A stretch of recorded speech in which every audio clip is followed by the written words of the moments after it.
Republican presidential hopefuls gathered in Iowa over the weekend to address voters at the Lincoln Day dinner. The event comes amid anticipation of additional charges against former President Donald Trump. Here's how the audience responded when candidate Will Hurd brought up those charges. Donald Trump is running to stay out of prison. And if we elect... I know.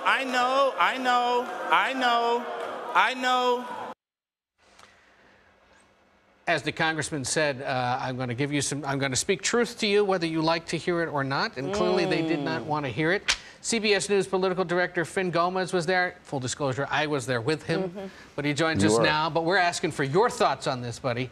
Your big takeaways from the dinner Friday night. That's Ed.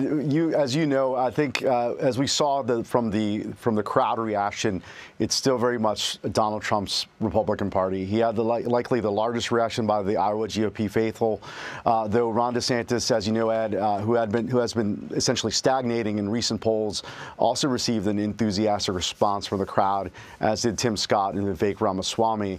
But while over 2 hours of these contenders spoke, about 13 in total. The majority of them, with the exception of Will Hurd, avoided the name of the frontrunner, Donald Trump. Donald Trump, as you know, Ed, he delivered the last remarks at the end, and he almost immediately went after his closest rival, Ron DeSantis, who trails Trump by 20 to 30 points in Iowa. He called him an establishment globalist. DeSantis, as he calls him, he said that the attendees, the 1,200 attendees there, shouldn't take the chance on that one. And also, I mean, going back to that Will Hurd moment, Ed and Anne-Marie, the fact that former Texas congressman was booed when he said that, when he did say that Donald Trump wasn't running to make America great again, but to stay out of prison. But when he did walk off, he was met with boos and some applause by this Iowa Republican dinner, at this Iowa Republican dinner. I'm glad both of you guys were there because, as you know, sometimes when the camera is just focused on whoever's at the podium, you have loud people, but they're not, an accurate depiction of the crowd's reaction necessarily. They're just really loud. Yeah. So what I want to ask you, both of you guys can answer this question. The attendees here, are they an accurate depiction of Republican voters? Or are these people who are particularly invested or donors? Is that we're playing charades here? They had to pay. They had to pay to get in, right? Finn, it was what, $150 at least? Right, exactly. Those 1,200 people had to pay. So you had to be able to afford the ticket. So that's not your average Republican voter.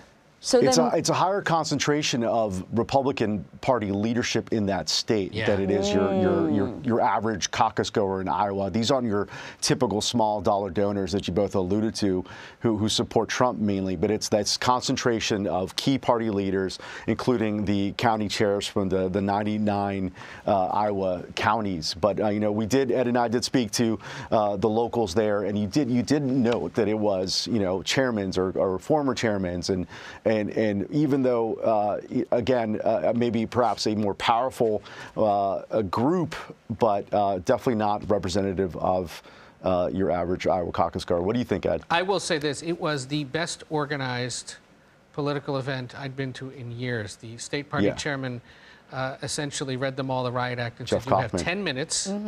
If you exceed 10 minutes, we're turning off the mic or we're playing the music, we're dimming the lights. And everyone was on time? Everybody and they did.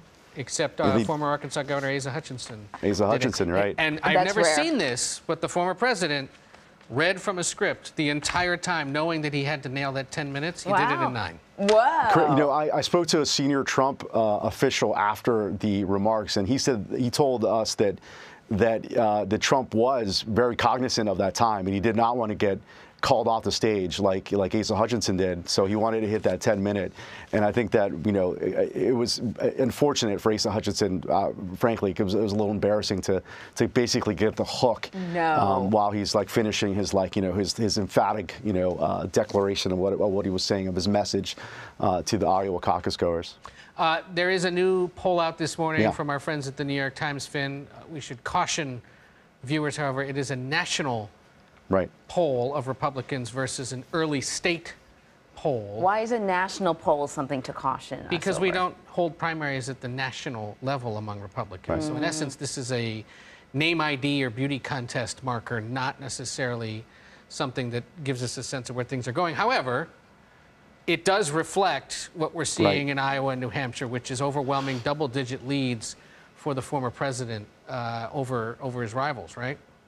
Yeah, exactly, and it does show. I think one of the most notable components of this national survey, as you mentioned, Ed, is the fact that DeSantis has drifted back, has shifted back. It's a 54-17. Donald Trump, up by almost 40 points there.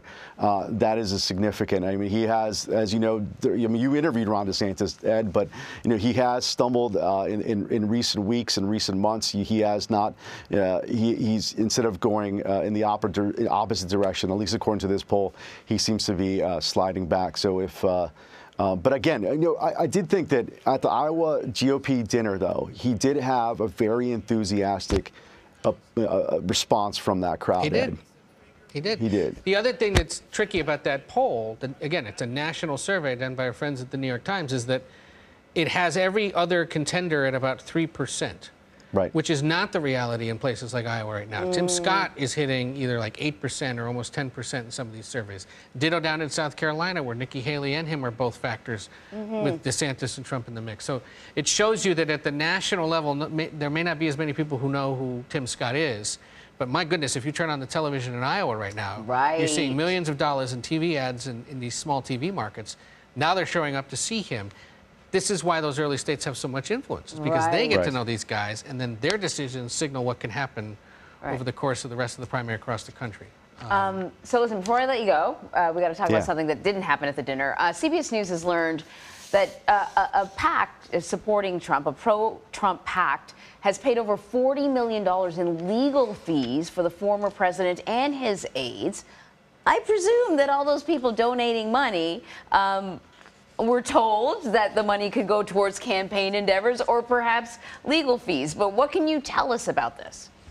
Yeah, this is Save America PAC. This is a pro-Trump leadership PAC. It's a little bit different from a super PAC, which has to have more distance from the candidate. But specifically, yeah, we did confirm, CBS confirmed yesterday that this PAC, Save America PAC, has spent more than $40 million on legal fees for Trump and associates this year on the multiple legal cases. The PAC is expected to officially disclose this information in their FEC filing later today. This was first reported by the Washington Post.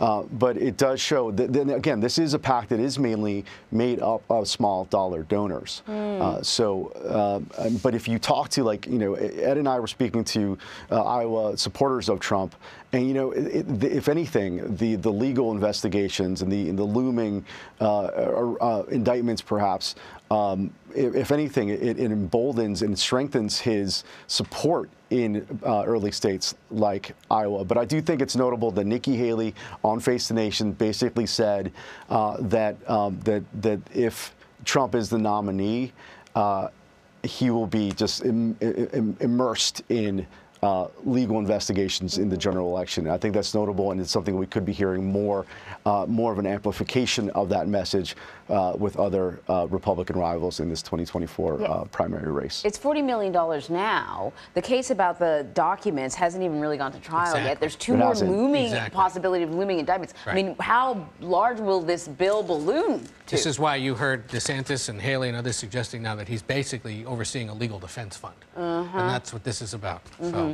back to Will Hurd's point, he may have had a point. Yep. Finn, thank you very much. Thanks, guys. Appreciate it.